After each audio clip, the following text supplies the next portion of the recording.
नमस्कार स्वामी भक्तांनो, कृपासिंधू स्वामी परिवारामध्ये आपल्या सर्वांचे मनपूर्वक स्वागत आहे. कसे आहात सर्व? आनंदी आहात ना? असायलाच हवे, कारण आपण सर्व कृपासिंधू स्वामी परिवाराचा एक भाग आहोत, म्हणजेच स्वामींच्या परिवाराचा एक भाग आहोत. 20 मार्च 2026 या दिवशी आपल्या स्वामींचेच म्हणजे आपल्या महाराजांचा प्रकट दिन आहे. प्रकट दिन म्हणजे आपल्या सर्वांसाठी एक मोठा सण किंवा सोहळा असतो, किंवा आपल्यासाठी जणू दिवाळी. हा दिवस आपल्यासाठी खूप खास आणि महत्त्वाचा असतो. या दिवशी स्वामी भक्त फार आतुरतेने वाट पाहत असतात. या दिवसाचे औचित्य साधून आपण स्वामींच्या सेवा करत असतो. त्यांच्या आवडीनिवडीच्या वस्तू बनवून त्यांना नैवेद्य दाखवत असतो आणि स्वामींची प्रभावी सेवा करत असतो. स्वामी भक्तांनो, आजच्या व्हिडिओमध्ये आपण पाहणार आहोत की प्रकट दिनाच्या आधीपासून आपल्याला कोणकोणत्या सेवा करून स्वामींना प्रसन्न करायचे आहे किंवा आनंदी करायचे आहे.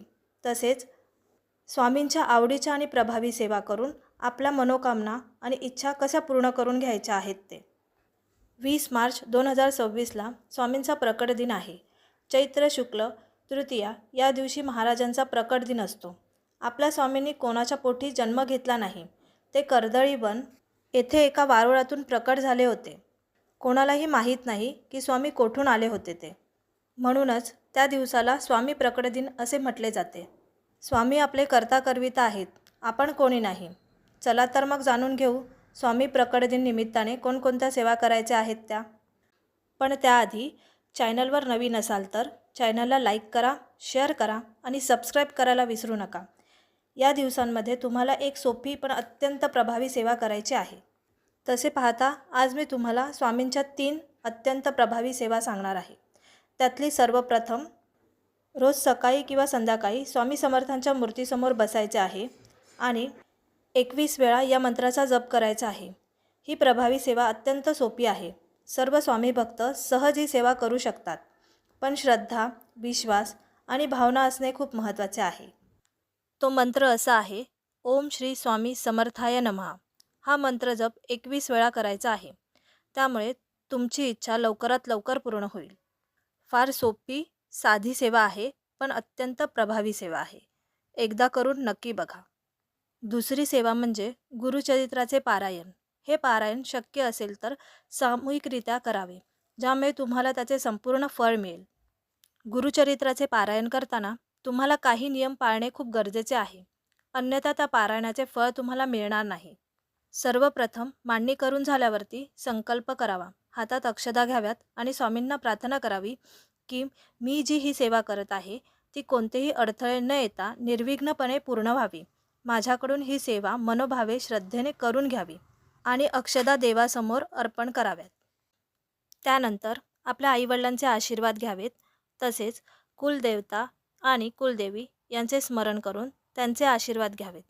गुरुचरित्राचे पारायण करायच्या आधी देवाऱ्यात ठेवलेल्या सुपारीलाही फूल अक्षदा अर्पण कराव्यात. आणि एक गोष्ट लक्षात ठेवा, गुरुचरित्राचे पारायण करताना पहिल्या दिवशी पोथी जिथे ठेवली असेल तिथेच पारायण पूर्ण होईपर्यंत ठेवावी. ती हलवू नये किंवा दुसरीकडे उचलून ठेवू नये. असे केल्यास पारायणामध्ये खंड पडू शकतो. त्यामुळे हा नियम कटाक्षाने पाळावा. जर आपल्याला असे वाटत असेल की ही सेवा आपल्याकडून होईल का, तर असे वाटत असेल तर दत्तगुरू महाराजांना प्रार्थना करावी की महाराज, हे पारायण माझ्याकडून करून घ्यावे. पारायण करताना कोणत्याही चुका होऊ नयेत, ते निर्विघ्नपणे माझ्याकडून करून घ्यावे. गुरुचरित्राचे पारायण करताना पारायण करण्याची वेळसुद्धा अत्यंत महत्त्वाची असते. सकाळी 3 ते दुपारी 12 वाजेपर्यंत पारायणाचे वाचन करू शकतो. 12 ते 12:30 या दरम्यान चुकूनही गुरुचरित्राचे पारायण करू नये, कारण ती वेळ दत्तगुरू महाराजांसाठी भिक्षेची वेळ असते. त्यानंतर संध्याकाळी 7 वाजेपर्यंत पारायण करू शकतो. वाचन करताना मोठ्याने बोलावे, अधेमध्ये उठू नये, जांभळी आली तर पाणी प्यावे. तसेच वाचन करत असताना कोणाशी बोलू नये. असे साधे सोपे नियम पाळावे आणि 12, 7, 9, 5 या दिवसाचे पारायण पूर्ण करावे. मनात कोणत्याही प्रकारची भीती न बाळगता श्रद्धेने पारायण पूर्ण करावे. तिसरी सेवा जी करायची आहे ती म्हणजे स्वामी चरित्र पारायण. स्वामी चरित्र पारायण करताना 21 अध्याय आहेत. ते अध्याय वाचताना सर्व तेच नियम पाळायचे आहेत जे गुरुचरित्र पारायण करताना पाळतो. हे अध्याय वाचताना एक दिवसात 3 अध्याय असे वाचू शकतो किंवा स्वामी चरित्राचे एक दिवसीय पारायण पण आपण करू शकतो. जसे तुम्हाला जमेल तसे करायचे आहे. ही सेवा सुरू करताना स्वामींना प्रार्थना करायची आहे, स्वामी, निर्विघ्नपणे ही सेवा माझ्याकडून करून घ्यावी. सर्वात महत्त्वाचे म्हणजे वाचन करत असताना सर्व साहित्य जवळ घेऊन बसावे. वाचत असताना मध्येच घसा कोरडा पडतो तेव्हा खडीसाखर खाऊ शकतो किंवा गूळ खाऊ शकतो, जेणेकरून घसा कमी कोरडा पडेल. पारायण करत असताना उपवास करू नये, कारण वाचण्यासाठी शक्ती हवी असते. त्यामुळे उपवास करून वाचन करू नये. शक्यतो वाचन सकाळी करून घ्यावे आणि समजा कोणी घरी आले तर त्या व्यक्तींवरती गोमूत्र शिंपडा, कारण आपल्याला माहीत नसते की ती व्यक्ती कोठून आलेली आहे, कोणती ऊर्जा घेऊन आलेली आहे. त्यामुळे गुरुचरित्र किंवा स्वामीचरित्र पारायण करत असताना कोणी घरी आले तर गोमूत्र नक्की शिंपडा.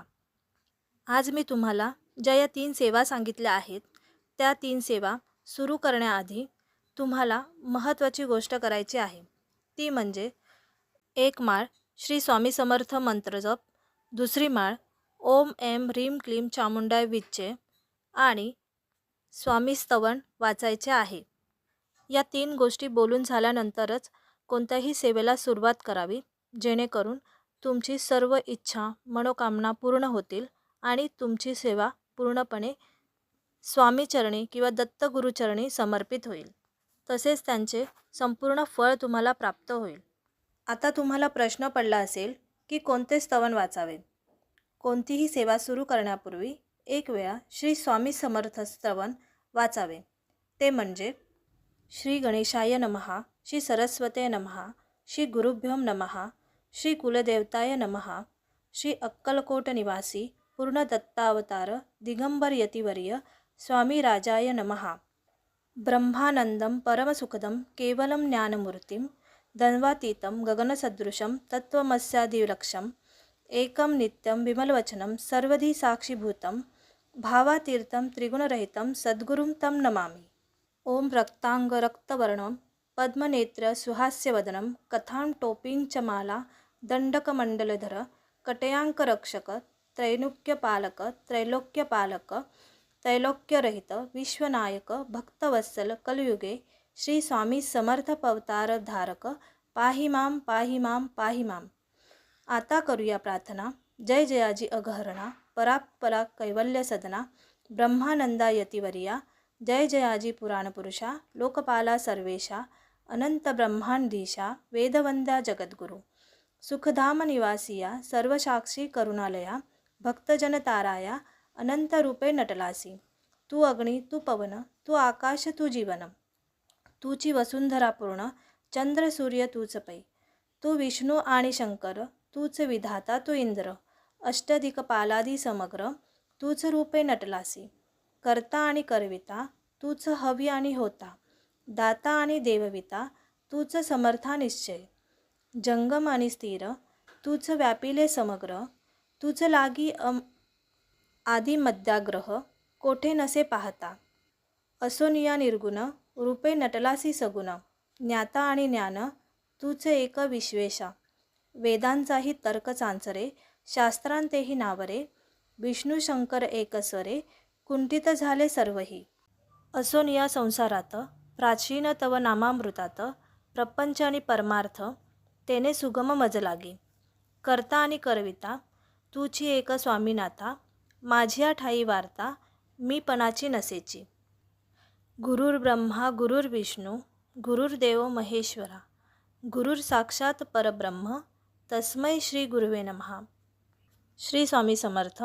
जय जय स्वामी समर्थ. माझा हा व्हिडिओ जर तुम्हाला आवडला असेल तर चॅनलला लाईक शेअर सबस्क्राईब नक्की करा. तुमची कमेंट हीच माझी ऊर्जा. धन्यवाद.